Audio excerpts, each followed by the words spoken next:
آج کی رات ہم آپ کو برمپٹن کی پرسکون گلیوں میں لے چلتے ہیں، لیکن خبردار، ہر چیز اتنی پرسکون نہیں ہوتی جتنی لگتی ہے۔ اس کہانی میں دو بہنیں ریانا اور لیانا ایک ایسے مکان کے راز کھوجنے نکلتی ہیں جو اپنے اندر ایسے اندھیروں کو چھپائے ہوئے ہے کہ جن کا تصور بھی نہیں کیا جا سکتا۔ سائے حرکت کرتے ہیں جہاں کوئی نہیں ہونا چاہیے، سرگوشیاں گونجتی ہیں جہاں کوئی نہیں بول رہا، اور کچھ دروازے ایک بار کھل جائیں تو کبھی بند نہیں ہوتے۔ جو کچھ وہ اس مکان کے اندر دریافت کریں گی وہ آپ کو سوچنے پر مجبور کر دے گا کہ حقیقت کیا ہے اور رات کے کونوں میں کیا چھپا ہے۔ تو کیا آپ تیار ہیں اندر قدم رکھنے کے لیے؟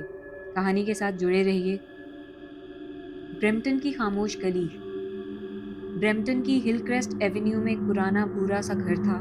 لوگ اسے خاموش گھر کہتے تھے کیونکہ وہاں رہنے والے کبھی زیادہ دیر نہیں ٹھہرتے تھے۔ 6 ماہ پہلے یہ گھر انیل پرمار نے خریدا تھا، پھر وہ پراسرار طور پر غائب ہو گیا۔ اب یہ گھر دوبارہ کرائے پر دیا جا رہا تھا اور آج ریانا اپنی بہن لیانا کے ساتھ وہاں شفٹ ہو رہی تھی۔ جیسے ہی وہ اندر داخل ہوئیں، گھر میں عجیب خنکی تھی، جیسے دیواریں خاموشی میں سانس لے رہی ہوں۔ گھر کے بیچوں بیچ ایک دروازہ تھا جس پر چاک سے لکھا تھا do not open, never after sunset. Liana ہنسی۔ ڈراؤنی فلموں والے ڈرامے لگتے ہیں۔ انہیں معلوم نہیں تھا کہ یہ گھر رات کا انتظار کر رہا ہے۔ شام ہوتے ہی آوازیں شروع ہو گئیں، جیسے کوئی ناخن فرش پر گھسیٹ رہا ہو۔ لائٹس کبھی بجھتیں، کبھی خود روشن ہو جاتیں۔ رات 12:30 بجے ریانا نے اپنے دروازے کے باہر کسی کو چلتے سنا، قدم آہستہ مگر بہت بھاری۔ دروازے کے نیچے درز میں دو لمبے سائے رکتے چلتے رکتے دکھائی دے رہے تھے۔ ریانا نے کانپتی آواز میں کہا، لیانا! کوئی جواب نہ آیا۔ پھر اس کے کان کے ساتھ ہی ایک انتہائی ہلکی سرگوشی ہوئی، تم واپس نہیں جانا چاہتی نا؟ ریانا چیخ اٹھی۔ لیانا بھاگ کر آئی، لیکن باہر کچھ نہیں تھا، صرف وہی دروازہ جس پر لکھا تھا ڈو ناٹ اوپن، اور اب وہ لکھائی بالکل تازہ لگ رہی تھی۔ اگلی صبح پڑوسن مسز وارڈ ان کے دروازے پر آئیں۔ تم لوگوں نے وہ دروازہ دیکھا ہے؟ اسے کبھی مت کھولنا، وہ کسی کمرے کا دروازہ نہیں ہے، ریانا نے پوچھا۔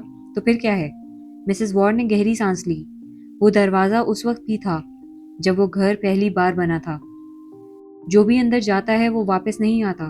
کوئی فیملی 30 دن سے زیادہ نہیں ٹھہری۔ انیل پرمار بھی گیا تھا، پھر کبھی باہر ہی نہیں آیا۔ لیانا نے ہنسی میں کہا، will be a raccoon. Mrs Ward کی آواز ٹھہر گئی۔ یہ جانور نہیں ہے بیٹی، یہ کچھ اور ہے۔ رات کو ہوا بہت تیز تھی، سیلن، پانی اور لوہے کی بو پھیلی ہوئی تھی۔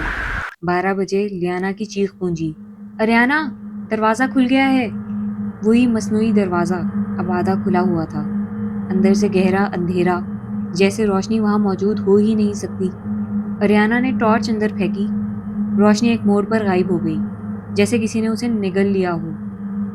پھر اندر سے لمبی سانس سنائی دی اور وہی بدنما سرگوشی، ایک اور، کتنے لوگ بھیج رہی ہو میرے پاس؟ ریانا نے دروازہ بند کرنے کی کوشش کی، مگر دروازہ خود ہی مزید کھل گیا۔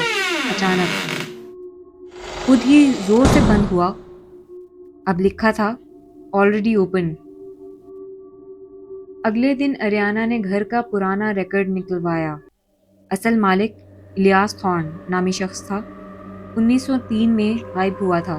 ریکارڈ میں ہر جگہ ایک جملہ تھا، this house is not a house, it's a do وے۔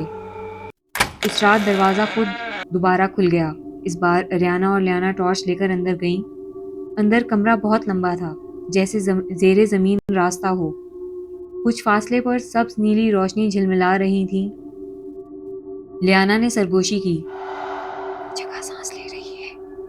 پیچھے سے دروازہ بند ہوا، اندھیرا، خاموشی، پھر وہی آواز، ایک بار اندر آ کر کوئی واپس نہیں جاتا۔ ریانا نے ٹارچ جلائی۔ سامنے انیل پرمار کھڑا تھا، سفید آنکھیں، نیم مردہ چہرہ۔ میں بھی سوچتا تھا یہ بس دروازہ ہے، مگر یہ راستہ ہے جو زندہ لوگوں کو اندر کھینچ لیتا ہے اور پھر انہیں بدل دیتا ہے۔ اس کے بعد صرف چیخیں سنائی دیں اور پھر خاموشی۔ 2 ہفتے بعد گھر پھر خالی تھا۔ پولیس آئی، اندر کچھ نہ ملا، لیکن اس دروازے پر جہاں پہلے ڈو ناٹ اوپن لکھا تھا اب 2 نام تھے، ریانا لیانا اور نیچے ہلکے چوک میں دے انٹرڈ دا پیسج۔ گھر اب بھی خالی ہے، مگر رات کو لمبے قدموں کی آہستہ آوازیں آتی ہیں اور وہی سرگوشی، ایک دروازہ جو کبھی خالی نہیں ہوتا۔ گھڑی کی سوئیاں جو پورے گھر میں جیسے وقت کے خوف سے جم کر بیٹھ گئی تھیں، ایک لمحے میں زندہ ہو اٹھیں۔ ایسا محسوس ہوا جیسے انہیں بس انہی قدموں کی دستک کا انتظار تھا، جن کے آنے سے دیواروں کی سانسیں بھی بدل جاتی ہیں۔ یہ تھی آج کی کہانی۔ سائے، فضا، خاموشی، سب بظاہر رخصت تو ہو گئے، مگر ان دیواروں میں کچھ نشان، کچھ سرگوشیاں ابھی بھی قید ہیں۔ ایسی سرگوشیاں جو ہر رات پھر سے جاگ اٹھتی ہیں۔